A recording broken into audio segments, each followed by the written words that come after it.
Not Video has finally added some inspired After Effects features that I can boldly call a great update, and one of them is the improved fractal noise effect, which now comes with many more options. And the best part about this is that most of all these options work exactly like the fractal noise in After Effects, and I think this is more like the first ever feature in Not Video that doesn't just resemble After Effects, it actually recreates almost the entire set of its properties on your smartphone. They've also added the glass and plastic effects, which I'll be covering in future tutorials, but today we're focusing on the Mercury effect, also known as Mr. Mercury, and that happens to be one of my favorite effects on After Effects that lets you create fluids, animation, and a lot more. So before we start creating anything, let's break down the controls of the Mr. Mercury effect.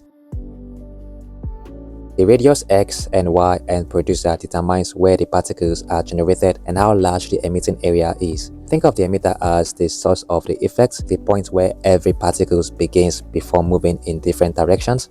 And the next 6 options controls the movement of the particles. And whether you are creating a slow drifting smoke, flowing energy, or a fast explosion, these settings determines how the particles behave. And by combining these controls, you can completely change the movement of the effect. The extra parameters fine-tunes the particle based on the selected animation mode, and while the animation lets you choose different particles' behaviors.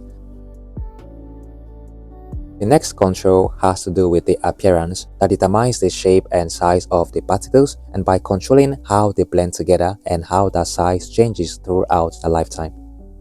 And the light section allows you to adjust the brightness, color, type, and direction of the light, helping you to create different modes and achieve a more realistic look. And finally, the shading settings also lets you control how the surface of the effect reacts to light, making the effects appear metallic and more natural depending on the look you're going for. Now that you understand how the Mr. Mercury effect works, let's put that knowledge to good use by creating a simple 2D animated fire. To keep everything organized, I will create a group layer and move the shape layer inside it. Next, I will add the Mr. Mercury effect. I will switch the animation type to jet, then change the gravity to -0.5 so the particle naturally floats upwards, giving us a fire look motion. Next, I will reduce both the radius X and Y to the values of 2, and then I will also lower the velocity to 0.5 to slow down the particle's movement.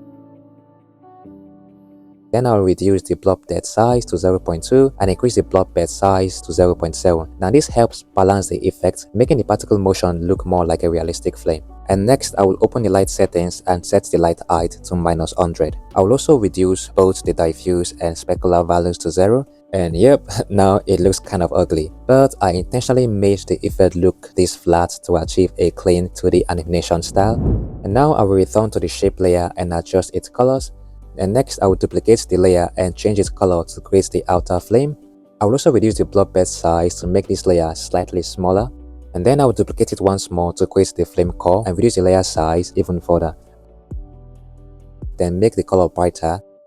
And after that, I will return to the red flame layer and add a Gaussian blur to create a softer outer glow. Next, I will add the standard glow effect to the group layer and adjust its settings so all 3 flame layers glow together.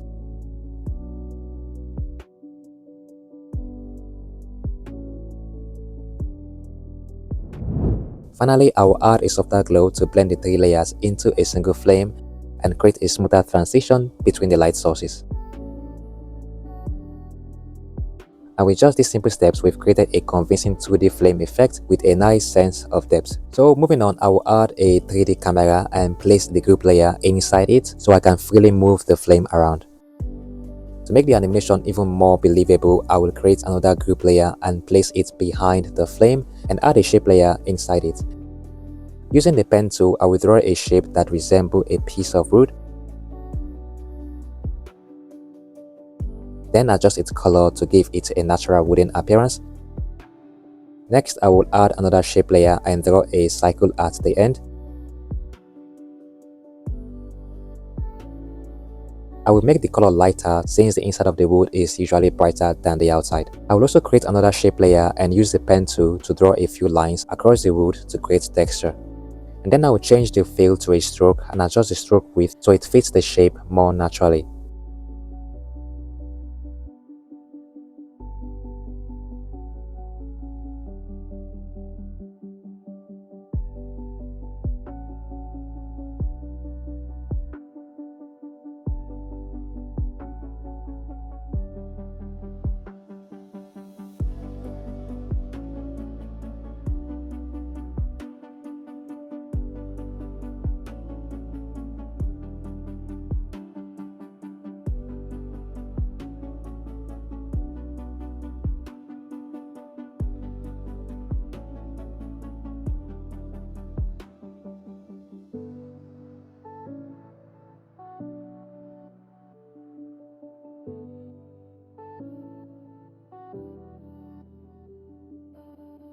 I'll also draw a spiral pattern inside the wood using the pen tool.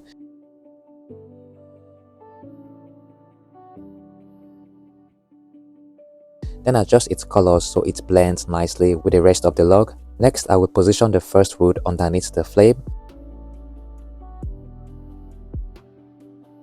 And after duplicating it, we position it so it creates a second wood resting on top. And then I'm going to go on and duplicate it again until I'm satisfied with the structure.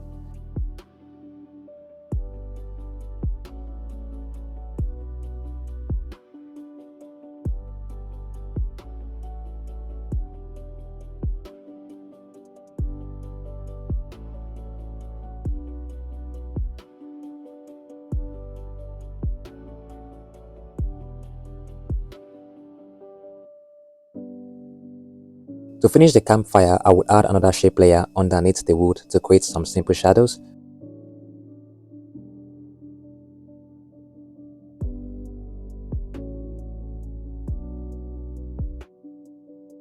I will adjust the size and position of the shadows, then duplicate it for the second wood.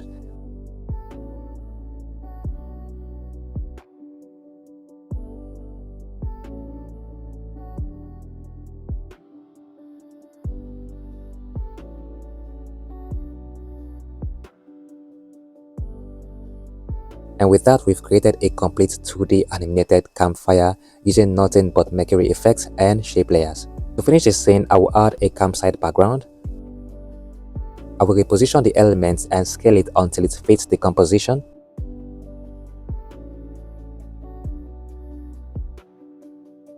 Then I will improve the image by applying some basic color grading, and I will adjust the gamma and gain, then slightly reduce the exposure so the fire blends well with the environment lighting.